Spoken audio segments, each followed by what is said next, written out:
Good afternoon, or good morning, or good evening, depending where you are, everyone. Thank you for joining us this afternoon or today for the webinar on restarting travel and tourism in Asia with child protection in focus.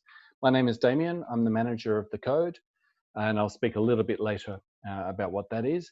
But I'd like to, without further delay, pass you over to your host and moderator, Gabriella Kuhn, who's the head of the Sexual Exploitation in Travel and Tourism program in ECPAT International. Thank you very much, Damien, and a very warm welcome to everybody, to all the panelists and to all the participants.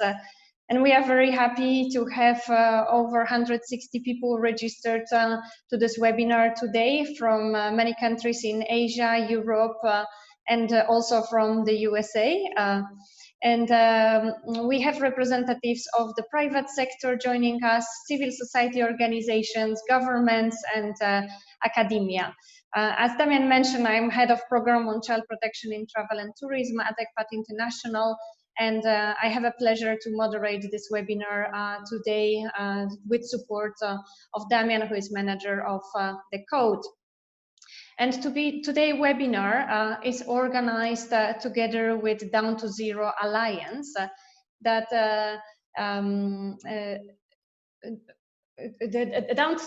Down to Zero Alliance is a group of civil society organizations that aim to put stop to sexual exploitation of children in several countries in Asia and in Latin America. And it's a collaboration between Third Zone, Netherlands, Defense for Children, ECPAT, ECPAT International, Vrije, ECO, and Plan Netherlands, with the support of the Dutch Ministry of Foreign Affairs. And we will hear today from speakers from this region representing the private sector, the governments, and civil society organizations. And I would like to briefly introduce them now.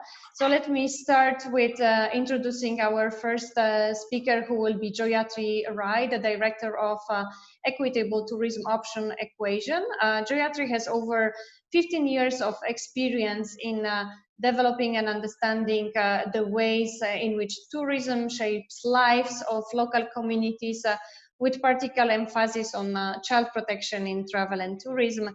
And Equation is part of ECPAT network in India.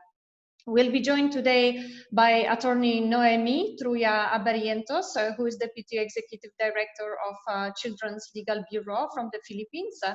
She's a lawyer, child rights advocate on human rights, she has 2 decades of experience as a litigator and lecturer on children and human rights laws. We'll have also the opportunity to hear from Mario Pandu Devono, the Deputy Secretary General of Asian Interparliamentary Assembly, AIPA, and he's a political scientist with interest in human rights law and humanitarian work, in particular covering refugee rights and child protection issues. We expected to be joined today by Vishal Sinha, the Chief Executive Officer from Carson Wagon Lead. Unfortunately, he's down with flu today, so I would like to pass his sincere apologies, and we'll hope that he will get back very soon, but we'll be in touch for any additional input from Carson Wagon Lead Travel, as they are responsible for managing business with a lot of local companies and small and medium enterprises. But we are very happy that we are joined today by another representative of the private sector, Srijit, who is the CEO of Kabani Community Tourism. And he works with local communities and in developing sustainable tourism projects in villages of South India. And he leads tour operations, training, and various community empowerment activities, with a particular focus on women and children. And his company is one of the newest members of the code. So thank you all the panelists for joining us here today. And just before I turn to the panelists, I wanted to invite all the participants that are here with us to present your questions through a Q&A box after the interventions from the panelists, and we'll try to address as many of possible.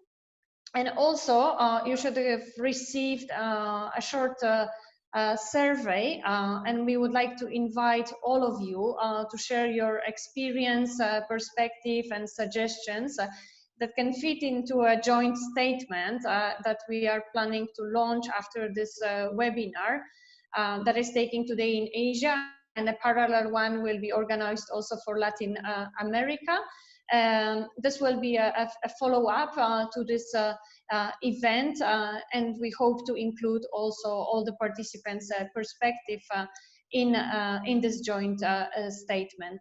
So thank you very much for that, and let me turn now to our first panelist, Joyatri, representing Equitable Tourism Options. Hello, Joyatri. Hi. Hi, Hi, Gabriela. Joyatri. Yeah, you work in India, but you also have a broader perspective of what is happening in the region. So I wanted to ask you if you could give us an overview, a brief overview on how the current situation with the pandemic is affecting the rights of children, and what actions are there, and what actions do we need more from the governments and the private sector to make sure that children are protected now, but also in this recovery phase of the industry. Thank you, Joyatri. Over to you. Thank you, Gabriela. Good morning, good afternoon, and good evening to all the viewers, participants, and the esteemed panelists, depending on wherever you are. I'm very happy to note that there are 160 participants for this particular webinar. I represent an organization called Equations. It is based out of India. We are a research campaign and advocacy organization with a vision for tourism that is just, equitable, and democratic in its policy practices and operations. We see that child protection is an integral part of the tourism discourse. So during the COVID-19 pandemic, what we have seen is that it has only amplified the existing gaps and challenges of child protection to the forefront of development discourse. Be it public health system, child protection mechanisms, you talk about education, food security, or right to safe shelter. The side effects of the pandemic across South Asia, including the lockdown and other measures, have only have been a damaging for children in various ways. It has disrupted the healthcare systems and services. It has also disrupted the child protection mechanisms and services. In the initial period of lockdown, Child Line, which is a helpline, which was not really operational for some time because it needed lots of government permissions. This particular disaster, this particular pandemic is not like other kind of disasters. This meant that we are locked down in our homes. We are maintaining physical distancing. We need permission to actually serve the underserved. So it really had a very major impact till the time the Child Line actually started functioning in, or even the organization actually received permissions to reach out to the underserved children. This happened across the South Asia region. Now, just to give you a few examples, if you look at what's happening in when UNICEF did a study in Sri Lanka, they found that 30% of families have actually reduced their food consumption. In Bangladesh, we have also found the same thing, that the poorest families are unable to afford 3 meals a day. In India, a very recent study that has been done by Save the Children have showed that 62% of households discontinued their education, which was across 15 states. We have also, the entire CSO sector is of an opinion that there will be an exponential growth in terms of child labor due to closing of schools in one hand, and on the other hand, it is the lack of income opportunities for the adult members of the family. these are some things that we are very certain about because we already have reports of trafficking growing for child labor, domestic servitude, as well as commercial sexual exploitation. Our past experience suggests that another impact is child marriage, which will only be all-time high due to the distress factors. We see as the ECPAT South Asia members, we are also witnessing these impacts in our day-to-day work. Just to give you two statements from the children that we work with. The biggest worry that they have is we have nowhere to go, no guarantee that we will have food. We are left to die of hunger. Another child says in a very crisp manner, we may survive COVID-19, but not hunger. Today, there are people and NGOs who are providing us with ration, but I wonder how long. My father used to sell vegetables on the roadside. Now he can't go back to work as we do not have any saving at all. Whatever little we had, we have spent on our food during this lockdown. I'm waiting for lockdown to get over, and then maybe we all have to search for some work to survive. Now, this is not typical of India or Nepal or Bangladesh or Sri Lanka. This we see across the South Asia region, that the children, those who are the situation of street-connected children, children of migrant workers in one place or another, the fate of underserved children is very similar. Phone helplines are reporting a surge in calls from children suffering violence and abuse during the confinement at home. There are also reports of depression as well as attempt for suicide. Now, what has this meant as a CSO voice is really that it just only magnified the existing weakness and challenges of the child protection response mechanisms. It has reaffirmed that to mitigate a long-term adverse impact on children, the need to develop a multi-stakeholder, multi-tier response. No one stakeholder can mitigate the impact of COVID-19 on children. There's a projection by UNICEF which states that over the coming 6 months, as many as 120 million more children across South Asia could be pushed into poverty and food and also food insecurity, joining some 240 million children already classified as poor. So it is not just a health crisis; it's actually should be categorized as a crisis which is actually leading towards a much broader humanitarian crisis.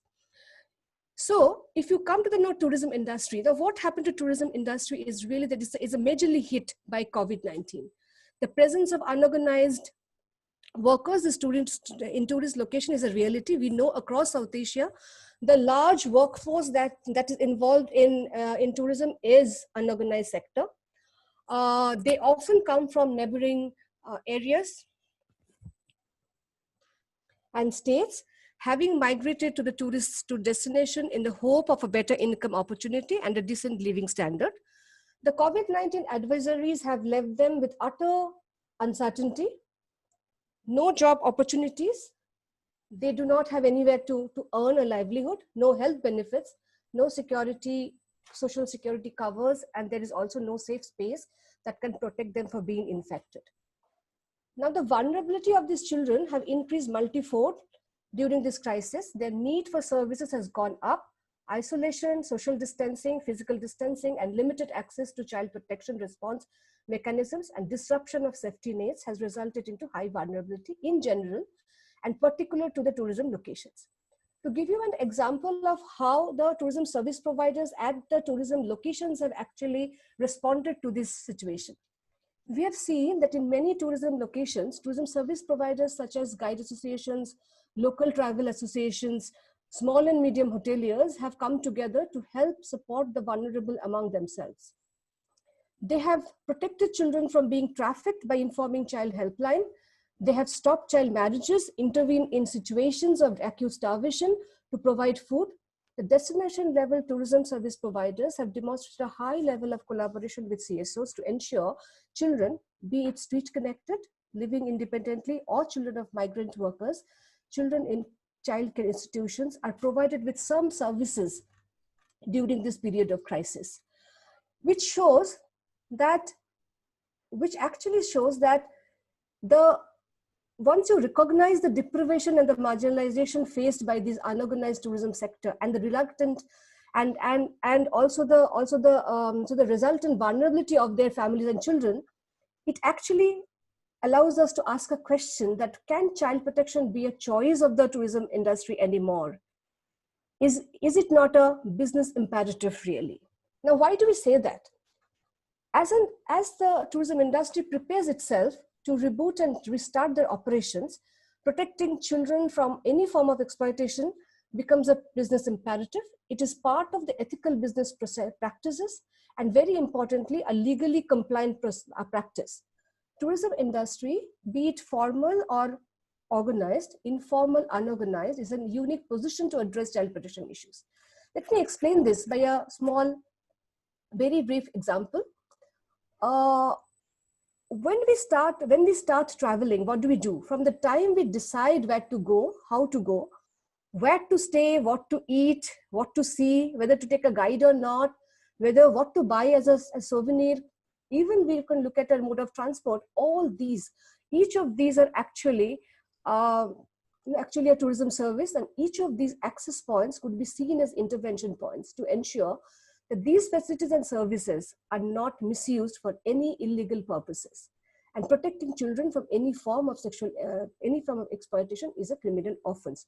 If we keep this in mind, that all of these entry points, which a tourist accesses, which a person who is traveling accesses, could be actually an intervention point for the tourism industry.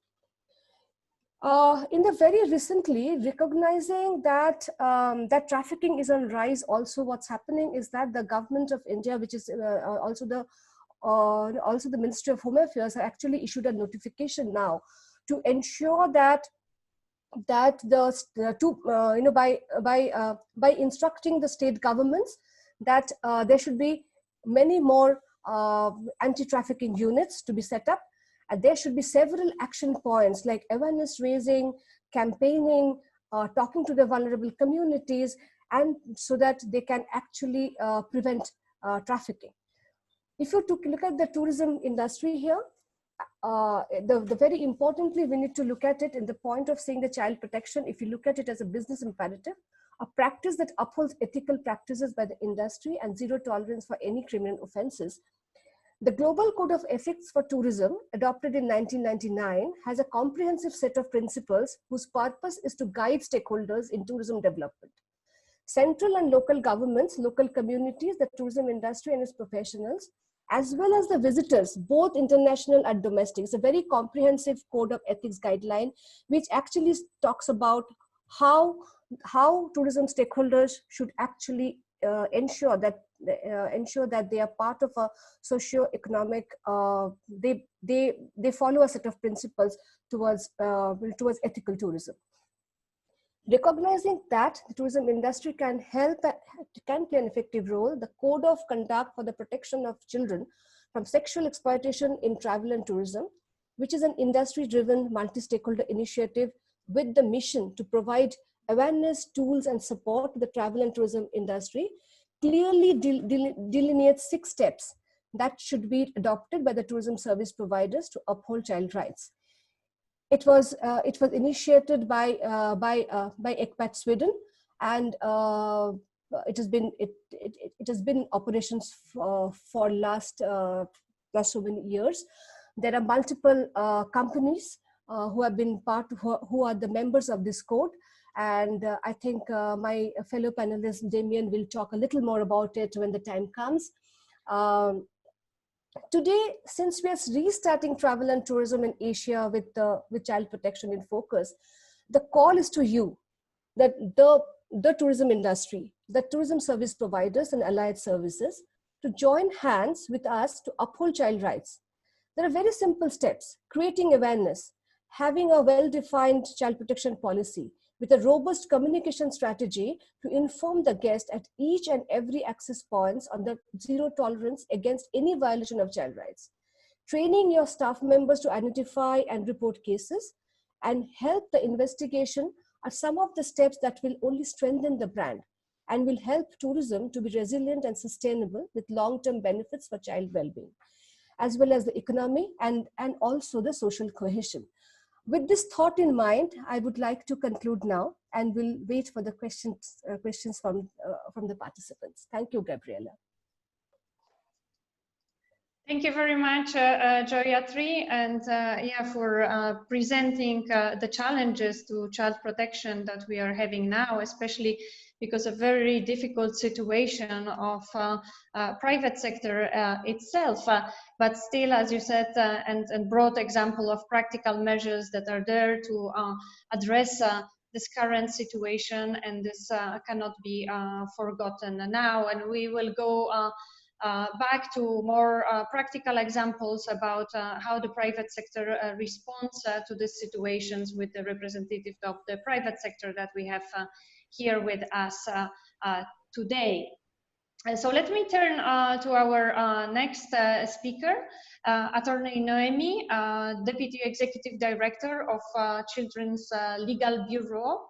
And Noemi, we would like to ask you to draw a closer picture of how the pandemic has affected the situation in the Philippines in terms of child protection, and if you could also discuss a little bit both aspects of online and offline exploitation of children, and what risks do you see to children when the tourism will restart? And we know that domestic tourists probably will restart first, and inter-regional one. And if you could tell us a little bit more about this. Yeah, good afternoon, everyone from the Philippines and for all around the world. The pandemic has actually caused the Philippine government to impose travel and mobility restrictions in the whole country by the middle of March. The lockdown.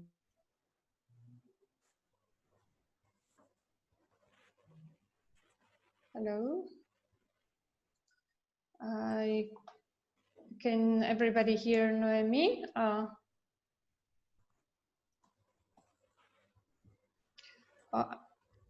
I think I so sorry, cannot. I'm okay. Do you have the connection back? Yes, I'm back. Yes, our government called the lockdown the enhanced community quarantine, which resulted in a general atmosphere of fear of going out from the residences, even for valid reasons such as to report abuses. There is also a general confusion of whether going out to report a crime is a valid excuse to be out of the home. So everyone's afraid. Prior to the pandemic, domestic abuse already predominates reported cases of gender-based violence. Furthermore, reports on the online sexual exploitation of children had already been a concern for quite some time, especially since these abuses are done in the privacy of the homes. With the pandemic causing our government to impose lockdowns and home quarantines, abused women and children are locked in together with their abusers. An analysis by our law enforcement agencies on online sexual exploitation of children, which they base on actual arrests, reveals that 80% of these abuses are perpetuated or at least facilitated by the children's own parents or relatives who are poor and are finding easier means of surviving. These abuses are done in the homes. Now, the lockdown imposing curfew among minors and the youth below 21 years old hides the abuses further from detection. And this can be seen with the spike of cases reported to the Department of Justice within the period from March 1 to May 24 of this year, that is, when the lockdowns were imposed. The Department of Justice received 279,166 reported online. I think we are experiencing some technical problems. Noemi, we cannot hear you.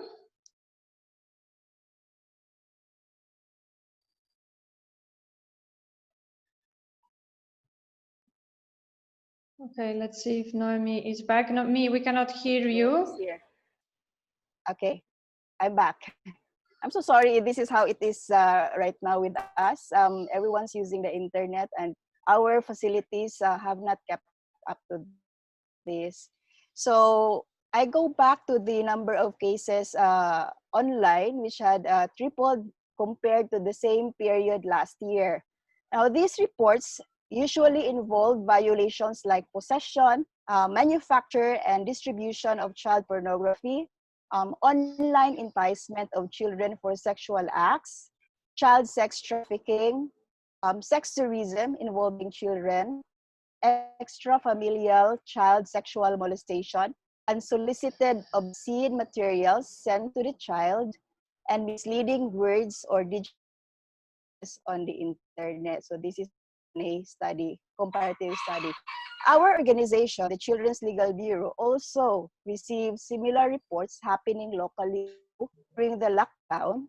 And we are not surprised that this is happening anywhere else in the country. And as our online legal assistants had received complaints on online sexual exploitation and other abuses coming.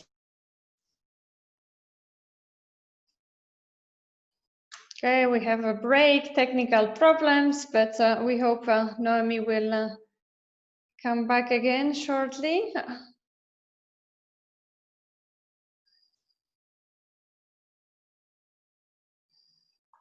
Hello, Okay, I'm Noemi. back again. Yes, yes. So it is apparent that the lockdown has not prevented, rather it has increased child exploitation with the impunity promoted when children are inside their homes, ironically, because there are accessible gadgets and computers without adequate regulation as to their protection. Now, even with the still rising cases of COVID in the country at 57,545 as of yesterday,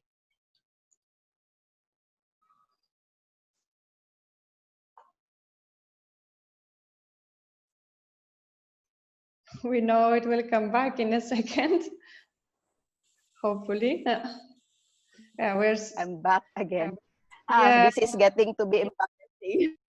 Now, we will reopen the economy even with the rising cases of COVID because we have to. And tourism, touted as among the forerunners of jump-starting the economic revival, to focus on both local for a while. I cannot start my video. yeah, maybe keep without video because it may help with your connection. Okay, I will proceed without the video. So we have to reopen the economy. Tourism is identified as among those which will trigger economic revival, and our Department of Tourism will focus on both local and Asian tourists. So we will be letting in foreigners despite the COVID crisis. This is our problem in the child protection arena, where the Department of Tourism implements a program on child-safe tourism. It is not yet designed to adapt to situations of pandemic. Our tourism secretary has issued statements that it will enforce health and safety regulations in tourist destinations, but there are no clear-cut rules on child protection. As the data on online exploitation of children reveals an increase in abuse cases in these times of pandemic, we will be expecting the same rate of increase in the abuse of cases, not just online, but also physical, actual sexual abuses without appropriate tourism regulations on child protection. Our children and their families are already vulnerable to monetary enticements because of visible decrease or loss of income brought about by the pandemic. Many have been retrenched. Many overseas Filipino workers have come back home with no jobs here. There's insufficient or lacking government subsidies for the day-to-day survival of these families which have no income. There's absence of information on reporting of cases. As to the tourism establishments, the hotels, the resorts, the restaurants, as well as travel and tourism companies, Many of these operations were suspended, if not totally shut to the pandemic. And other businesses dependent on tourism, like souvenir shops, will have to take the opportunity of opening up for their own survival. Nonetheless, without a strong regulation on how to protect children in this situation, these establishments might just fall to the temptation of tolerating, if not abetting, abuses and exploitation within their premises through the use of their facilities, because they too need the money. There is a general attitude of complacency towards guests and clienteles. From our own ends, as a civil society organizations, we have organized community watch groups to monitor and enforce child protection protocols, but the continuing quarantine regulations limit their movement. Their movement will be restricted while the tourists are allowed to go around. This is another challenge.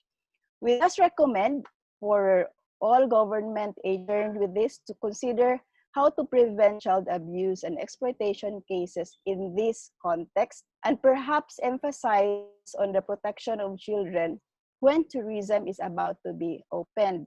We also encourage tourism establishments to revisit their child protection policies if they already have one, to see to it that these contain strengthened provisions on identifying red flags of abuse amidst a pandemic, and enhance the reporting mechanism, and see to it that the personnel in this industry are trained for child protection. This is the same challenge we pose to the Department of Tourism, Agency Council Against Trafficking, as well as the Council for the Welfare of Children, to see to it that personnel in tourism establishments are trained for child protection amidst a pandemic. We shall be dealing, and we will still dealing with COVID even as we reopen our country to tourism.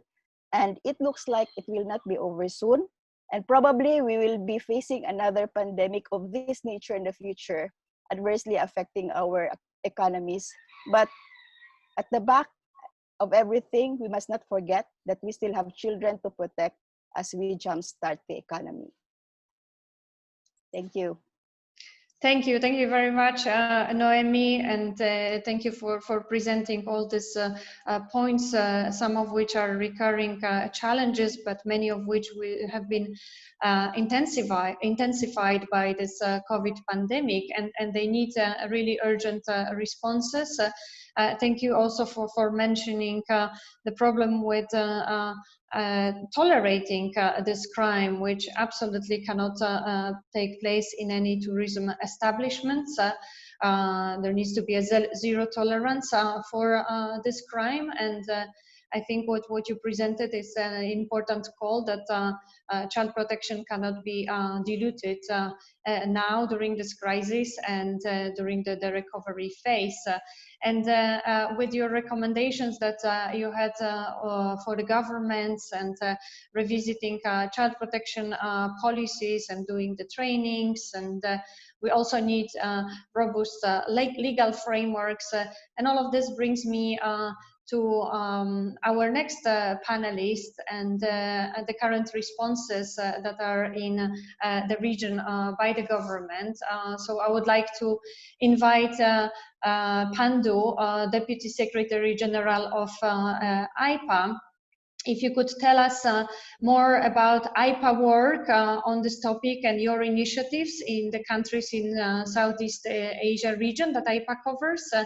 And what actions are you taking, and are you planning to take to create this environment where civil society organizations and the private sector can effectively protect children? Thank you so much for joining us, Pandu, and over to you. Okay, hello. Thank you very much, Gabriela. First of all, I'd like to thank the Down to Zero Alliance, and particularly ECPAT International and its Southeast Asia Regional Office for involving IPA in this virtual or webinar event today. We're very grateful for this opportunity. And I'd just like to to structure my presentation into three parts to make it easy for everyone to follow. The first part is a brief introduction to IPA. Second one is IPA initiative in child protection issue, and the third part, actions to be taken and some recommendations from IPA Secretariat, including its 2020 and 2021 work plan. So first of all, the ASEAN Interparliamentary Assembly, or IPA, was previously known as IPO, or the ASEAN Interparliamentary Organization, is the Assembly of Parliaments of the ASEAN member states, established 10 years following the formation of ASEAN. It was initiated by parliamentarians from the ASEAN founding states with the main objective to contribute to the formation of a prosperous and peaceful ASEAN community through interparliamentary cooperation. IPA now consists of parliaments from 10 countries in Southeast Asia, all member states of ASEAN. We are not a regional parliamentary body in the sense of a supranational regional framework, at least not yet. And so the resolutions adopted in the General Assembly, the highest decision-making body in IPA, are treated as non-binding recommendations to our member parliaments, and in some cases to the governments. I'm sorry. With that said, we can see that IPA is a platform for parliamentarians from ASEAN member states to meet and deliberate issues of common concern in the region and produce recommendations the ASEAN way. By this, I mean, among others, that it has to be consensus-based, meaning all 10 members have to say yes before we can start working together on one issue. Regardless of the pros and cons of the ASEAN way, which can take an entire workshop for discussion, I am glad to say that child protection issue is one example where we all reach consensus and have been working together in harmonizing law in the region. I'll talk more about this shortly, but just a little bit more on IPA.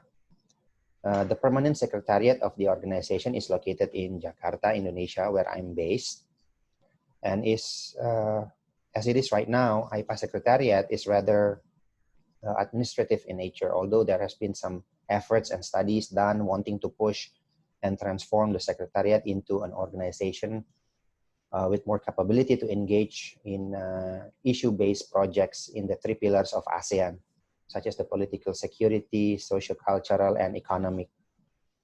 So that's basically IPA in a nutshell. Now I'd like to move to the second part, which is IPA initiatives, particularly in relation to our topic of discussion today. As I mentioned earlier, child protection issue is a topic that IPA parliamentarians have agreed and started working together on. The initiative is basically law harmonization measures on topic of sexual exploitation of children in travel and tourism, or SECTT.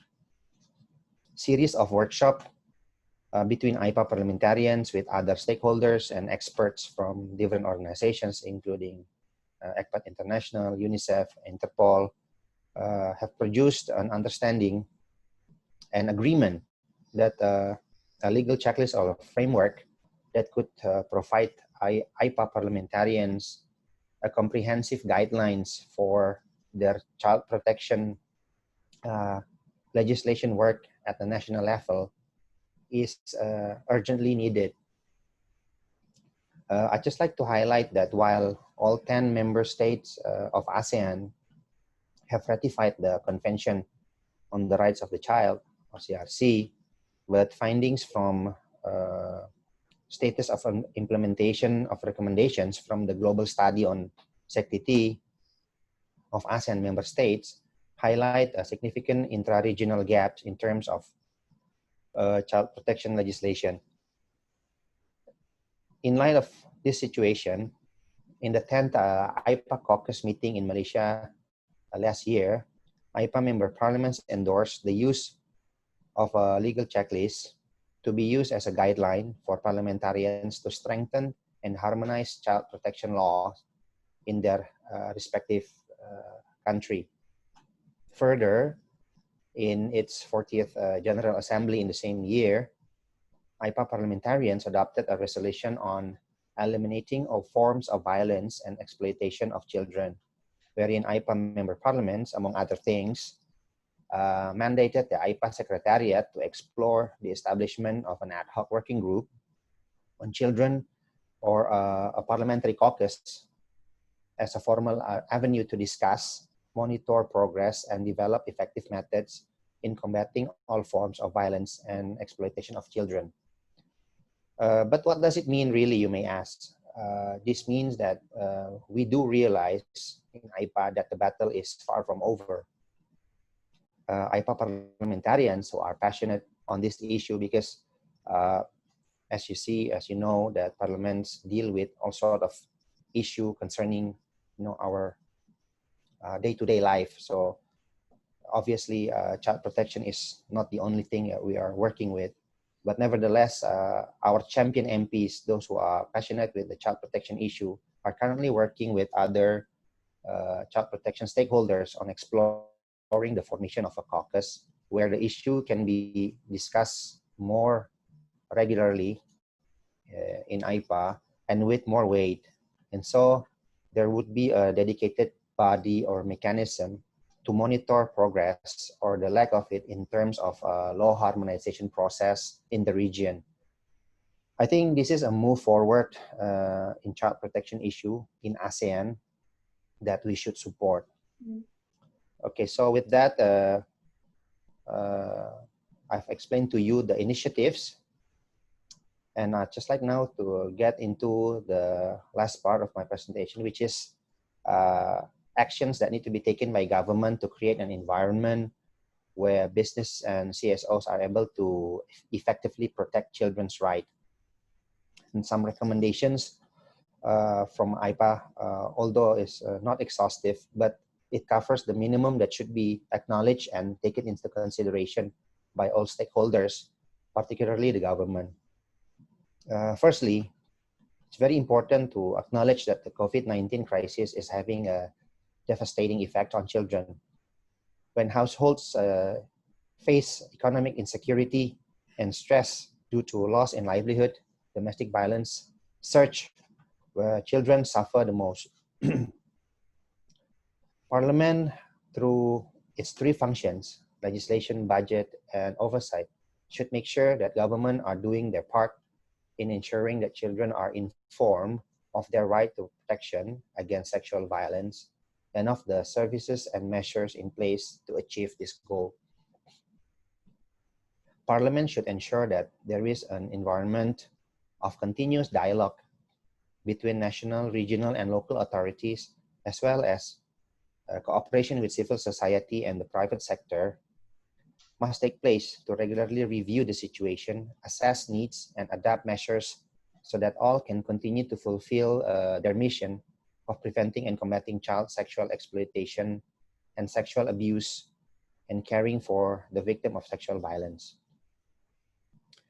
It is also very important that government should target economic assistance, including cash transfers to the low-income communities that will be hit first and hardest, to help poor and other vulnerable families to meet their basic needs without resorting to child labor or child marriage or hazardous and degrading works, or maybe even trafficking of children. Parliaments should make sure that the government enforce child labor law, taking into account elements in the global study on sanctity.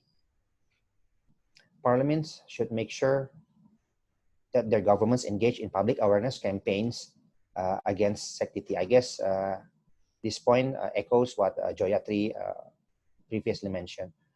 The government should increase information sharing on referral and other support services available for children at risk of exploitation, including online. So all helpline and hotline should be made available at all times and are known to children, because in time of quarantine or lockdowns, there has been spike in violence against children, including online sexual exploitation aspect of it. In relation to restarting the travel and tourism industry. Parliament should make sure that government are doing all they can in striking balance between pursuing economic goals and protecting public health, especially children's health and safety. Highlights that restarting the tourism industry post-pandemic is a matter of gaining trust from travelers, tourists, or the market that the destination is once again safe. Hence, it is very important that the government implement a program to ensure cleanliness, health, and safety in tourist destination spots to try and avoid second wave or sequential wave of pandemic in the future. So that's basically some recommendations of from IPA. And while IPA earlier this year has had 2 virtual meetings linked to COVID-19 response, but unfortunately none of them looked into how the outbreak impacted the economy, and especially the tourism and leisure industry and or child well-being, particularly those section of children who are involved in the tourism industry. So to be very honest to you in this opportunity, it would be very interesting to hear from you all in trying to get as comprehensive of inputs as possible from different stakeholders on how parliaments in ASEAN member states can take part in this collective effort to overcome the crisis and bring down the risk of violence against children. As with regard to our work plan, preliminary talks in MIPA pointed towards the Sustainable Development Goals, or the SDGs, adopted by all countries in 2015, including all 10 ASEAN member states. This is seen as a useful framework for considering current challenges we all face, a framework that might help countries balance between social goals, such as protecting public health and reducing inequality, with economic ones, such as ensuring decent work for all and eradicating extreme poverty. Further, they place environmental objectives on equal footing. And this is something that we see very important in relation to COVID-19 as a zoonosis disease, in trying to avoid from having other zoonotic outbreak in the future. In trying to ensure that good practice from countries are shared with a wide array of policymakers in ASEAN, IPA see that the importance to come together with other stakeholders to organize a high-level dialogue where current trends are discussed and dialogues are fostered between parliamentarians of ASEAN and experts to identify solutions with a look as to how addressing the COVID-19 crisis can have long-lasting impacts to support the achievement of the SDGs. So we are aiming to have a kick-off meeting within this year, which could be followed with series of workshop in 2021. So that's basically our plan briefly. And with that, I'd like to end my presentation and thank you for your attention. Thank you. Thank you very much, Pandu, and thank you for bringing this very good examples of some work that IPA is doing in this respect, including also harmonizing of laws in the region that started already before the pandemic, and it's very important to continue with. And as you said, cooperation is very important between all stakeholders, and we have many civil society organizations and the private sector joining us here today, and we hope that this discussion will continue with everybody, and it'd be great to receive also other inputs to guide the work of the governments in the region. And again, I would invite everybody to provide this inputs through the survey that we shared before the seminar, and we will also share it through email to all the participants after this webinar to create a joint statement on the way forward, and taking in consideration that the current situation that is ongoing, and that was also presented by civil society organization in this panel. So thank you very much for that. And going to the perspective of the private sector, as I mentioned, we won't be able to hear from Vishal Sinha from Carson Wagon Lit Travel today, who was planning to present a global and regional perspective, and also work with local companies and small and medium enterprises, and how these can be engaged more in protecting children. But we have a great pleasure to have with us Srijit, who is working on sustainable tourism projects in villages in South India. And if you could share with us your initiatives and this practical experience that you have in child protection measures that you've been taking, but of course you're experiencing now big challenges because of the ongoing pandemic, and how this crisis has affected your work. And if you could also share it with us, what would you need from civil society organization and the governments to ensure that you can keep child protection as a focus of your work now, and also during the recovery phase of the industry? Over to you. Namaste, and thank you so much for inviting Kabini to be part of this discussion. And your question has 4 different parts, and let me just start with a brief introduction about our work with communities in developing sustainability programs in the villages of South India, and also the challenges associated with that. Kabini actually, it was formed as a non-profit organization, and we were focusing on research on the impacts of mass tourism on local communities as well as on the ecology.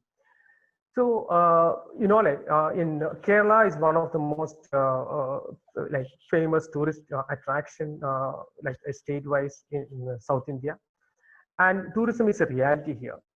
A huge number of people travel to Kerala, both domestic and international, and some of the destinations being known internationally. And when a destination is marked as a mass tourism or a popular destination, there are a lot of issues that comes up along with that. So when our research have shown the impacts of such tourism practices, we actually started with campaigns and advocacy activities to oppose such trends. But after a period of time, it was time to propose a new model. So we have planned to,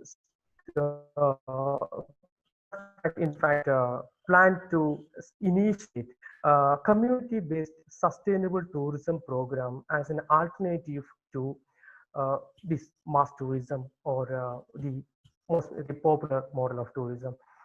So in fact, this was launched in the hilly district of Wayanad in North Kerala, which was facing quite a lot of issues connected to agrarian disease and even farmer suicides and all. So we started with community, homestay providers, taxi drivers, and storytellers or guides to meet certain quality standards and initiate a program in their villages. At the same time, we formed village committees in each of these villages. The role of the village committees is to take care of community participation broadly on 4 different aspects. One is community participation in decision making, management, in business, and most importantly, in monitoring.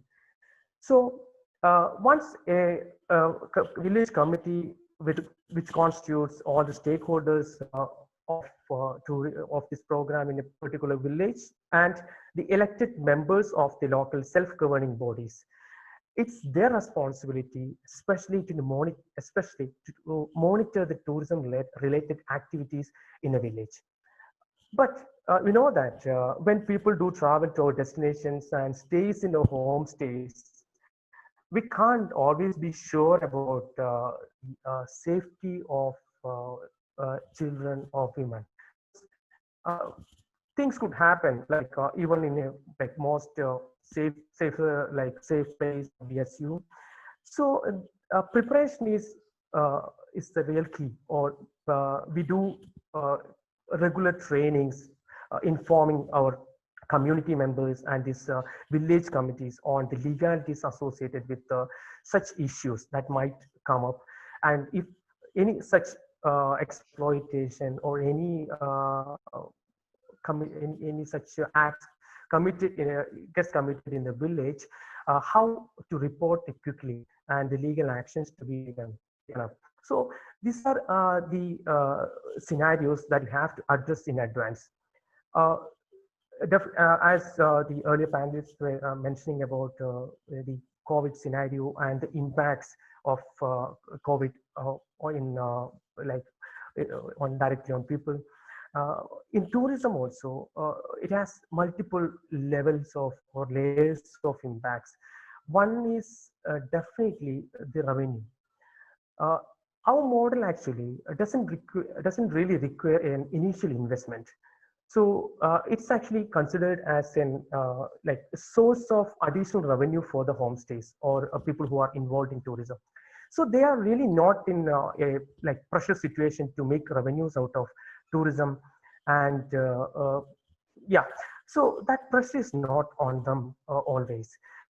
So that really helps people to be more selective in choosing their bookings, and selective and go for quality tourism rather than quantity. But we are really concerned that whether the same thing will happen when the market reopens after this COVID-19 situation. So the long months of absolutely no revenue to the community, they might compromise on these major components, major aspects of quality. And also there will of course be stiff competition from the conventional tour operators and from different sections of industry, both in terms of price competitiveness as well as unhealthy practices. So we actually expect from the government side, we expect more of stimulus packages or revenue to go into these projects. Because now, as you mentioned, most of people who work in tourism industry are in an unorganized sector, and they don't really get direct benefits out of any of these government stimulus packages. And also, if any kind of marketing support is given to these particular communities, that will also really help these small community programs or individual tour or programs spread across the country. Yeah, and one more point which is very important connected to the law enforcement is standardization of homestay licensing. So there is no such standard rules or laws which is applicable across the state in most of states in India. If such a standardized policy is present, it would be much better to, it can really help in monitoring tourism related activities and also even the movement of travelers when they are in a country. And yeah, looking forward to the post-COVID situation, we are in fact considering safety as the most important factor, and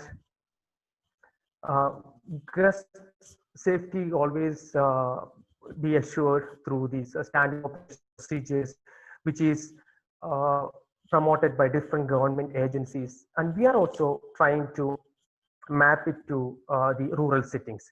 That's one aspect. But most importantly, what happens for the safety of the people, children, women, and all in the villages?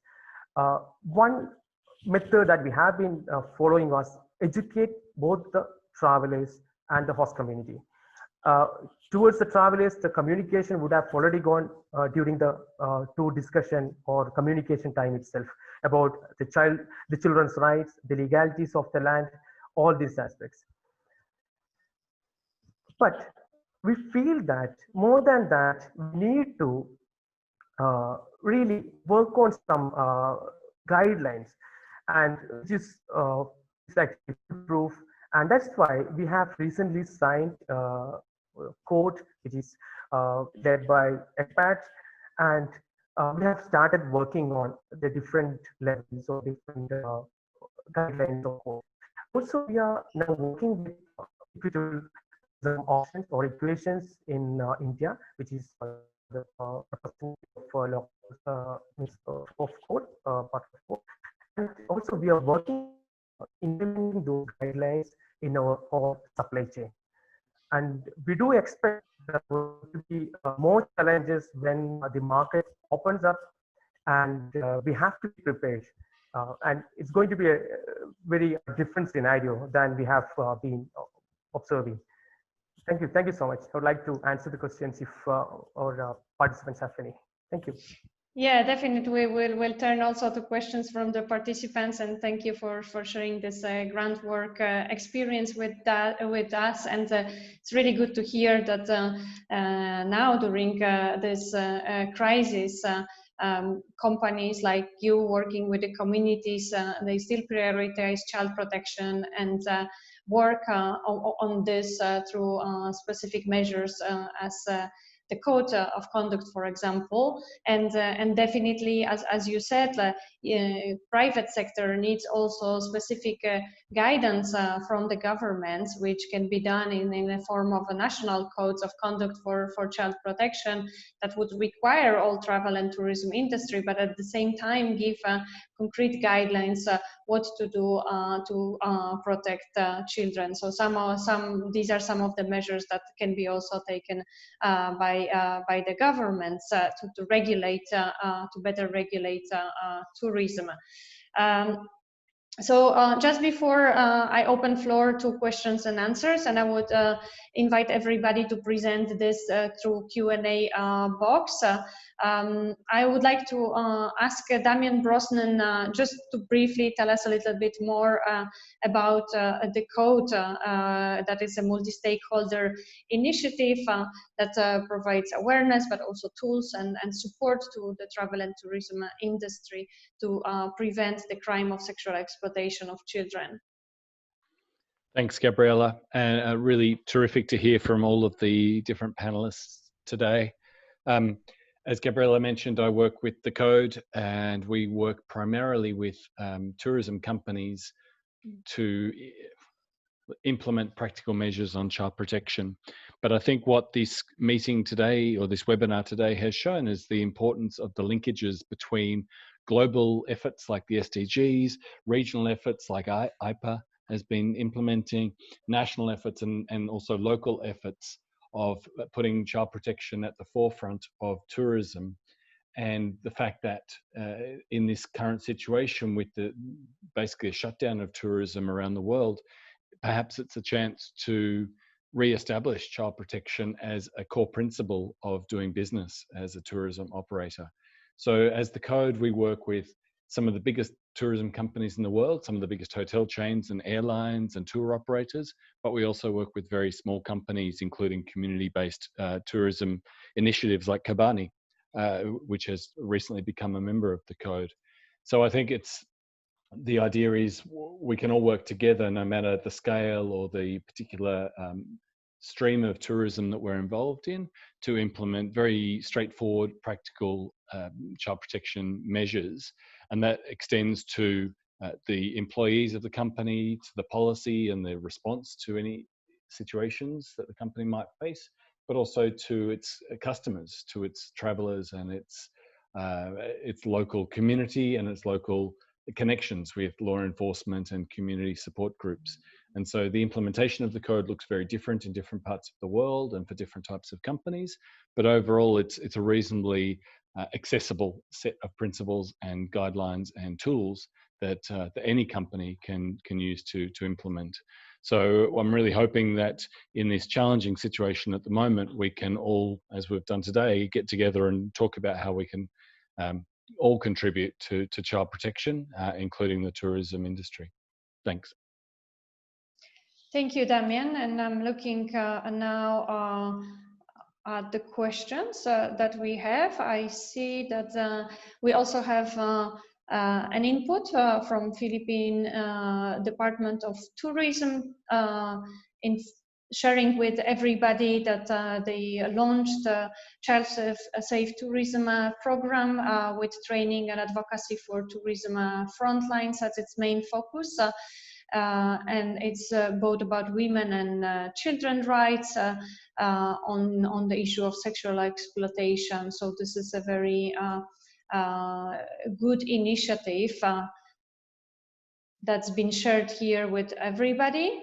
And let me turn to other questions.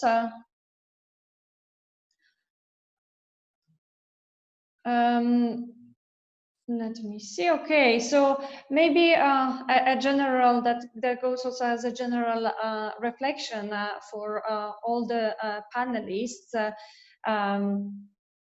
because of course the current situation is very difficult. But as one of the participants is writing, this is also an opportunity to actually reinvent tourism in a new and better way after this period that everything came to a halt, and tourism before was facing many problems as mass tourism and with negative effects on children. So could you, and this is a question to all the panelists, how could you give like a few concrete recommendations how we can ensure that child protection is one of these key pillars of future tourism concept in the region?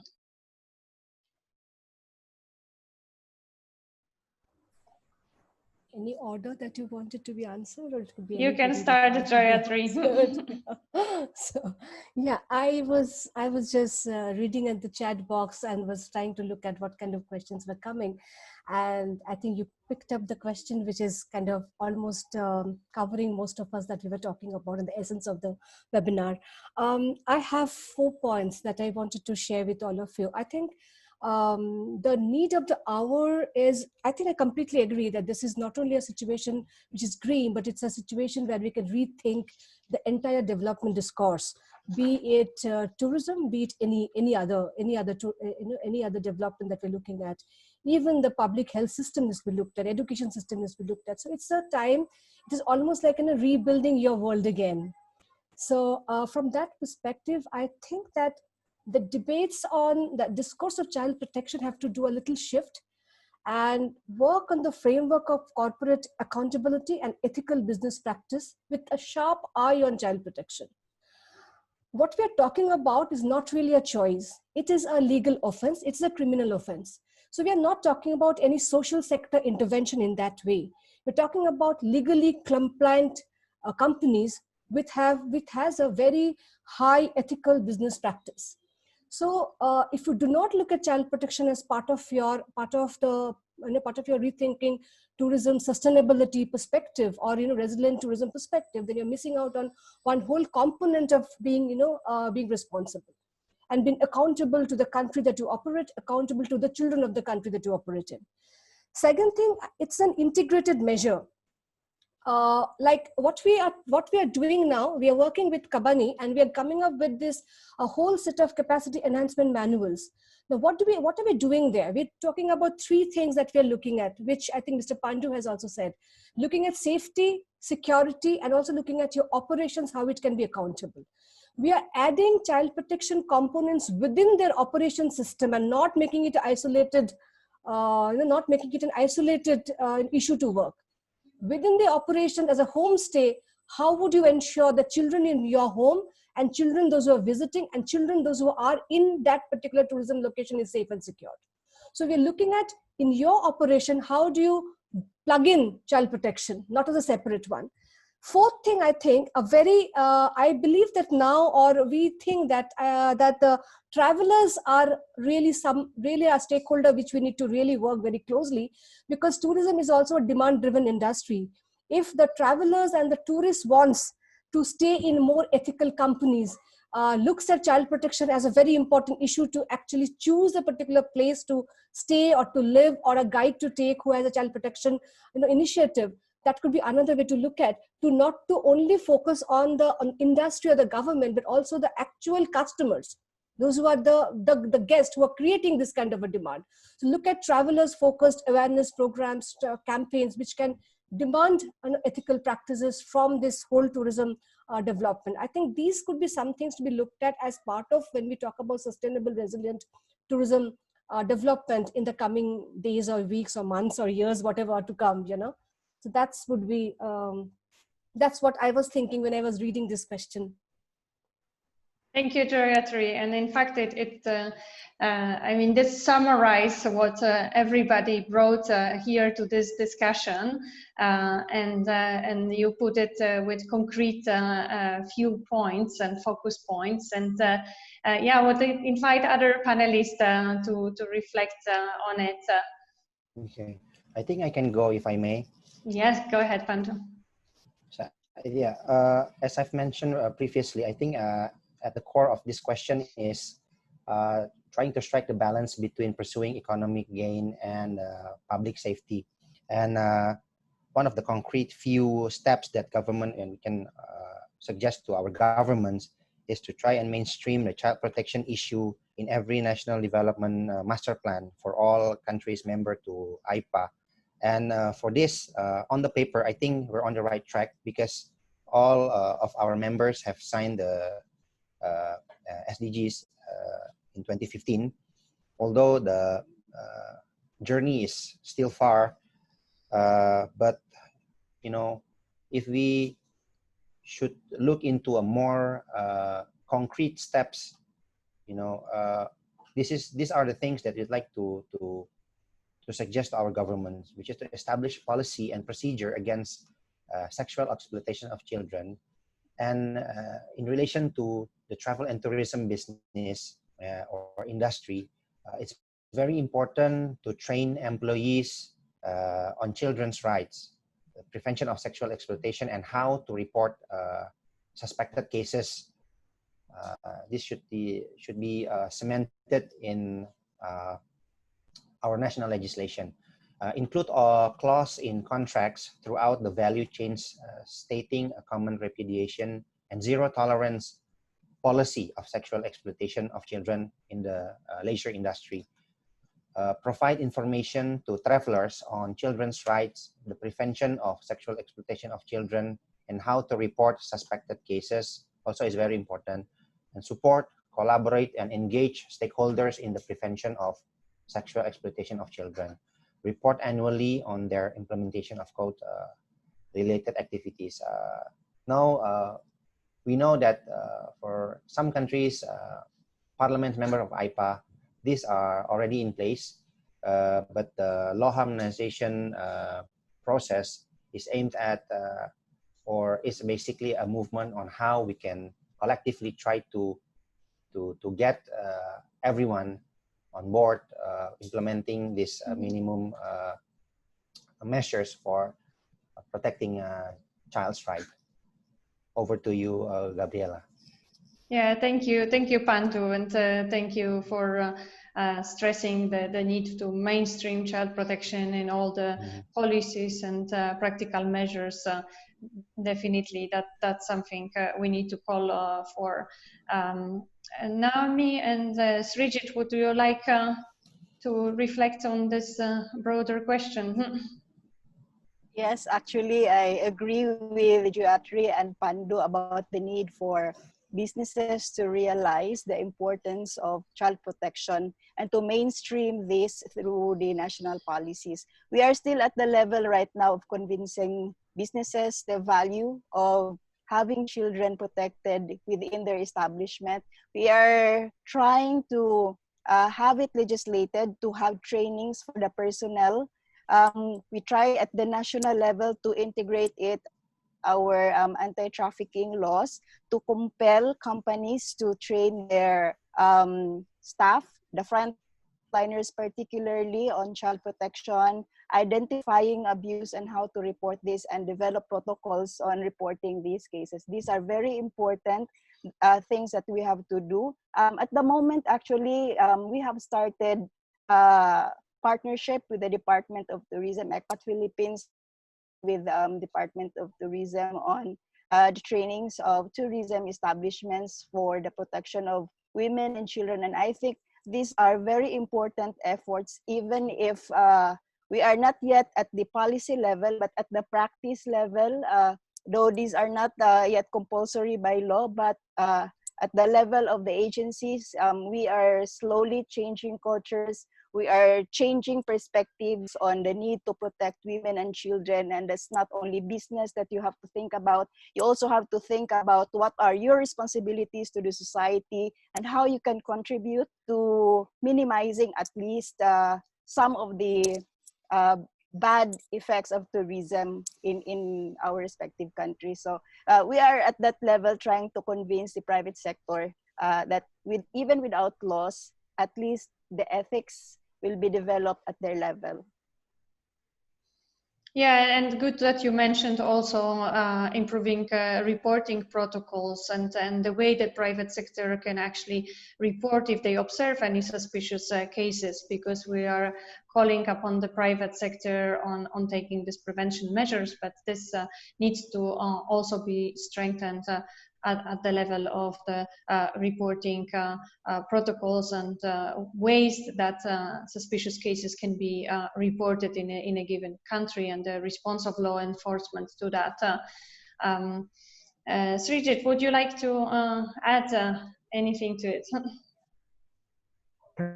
Definitely. Yeah, for us, so far, whole marketing of our programs were done directly from our side, or we are actually working through small organizations or individuals. So that really gives us a huge benefit of setting the expectation of travelers and also informing them or making them aware of the ground realities and the demands of the destination. But the COVID-19 situation, this has really changed the whole tourism scenario. Right now, it's completely stopped, means it's a post state. But once it recovers, all different studies and the data collected from through different web portals and all shows us that there is a certain shift is happening from the so-called popular destinations to rural settings or the so-called sustainable destinations. That is sure to create quite a lot of pressure on these sensitive destinations, both in terms of ecology and on like say culturally. This is something we can address when the number is less. When big tourism promoters or the online platforms and all starts promoting such destinations, it's really important to have the same set of conditions for these big players also. For example, when companies approached by quite a number of such online platforms and big companies who were only dealing with this mass tourism operations. So we were really concerned that whether we could still hold on to the conditions or booking conditions or the quality concerns that we have. And that is one of the driving factors behind signing off code from our side, because we really wanted to include those conditions also in our MOU with these big companies. So I'm pretty sure that creating awareness is one major thing among both the travelers and the local community. Better monitoring of the destination by the community or for in our case the village committees and all, that's important. But corporates or like the companies who really get these two elements connected, they have the most important role to play. Once you set the expectation or set the guidelines correctly with the guest, even they won't find a chance to go for any kind of exploitation or yeah, of course, any such acts. So that is our take, and only thing is we are trying our best to connect these two ends through right communication. Yeah, over to you. Yeah, thank you so much. And this is like such an important aspect that you're raising with community tourism, with rural destinations, where child protection measures needs to be strengthened then through the responses of the private sector, but the governments as well at local level and through the communities itself. So working more on the awareness about these issues and practical measures that can be taken for prevention. And so thank you very much for this contribution. And I think your reflections sum up well of what we wanted to talk about during this discussion today. I see one more comment from the participants that all the accommodation establishments should be also assessed related to child protection and human trafficking, and that should be included in all the provisions of permits for the industry to operate. Because now it's not mandated. We understand this is a comment relating to India. So more also regulations by the government that would be required in this respect. Are there any other questions? I don't see other questions coming in, but it doesn't mean that there is no opportunity to ask them, because I think everybody, all the participants can also easily reach out to all our panelists if you have any questions after this webinar that is also coming close to the end.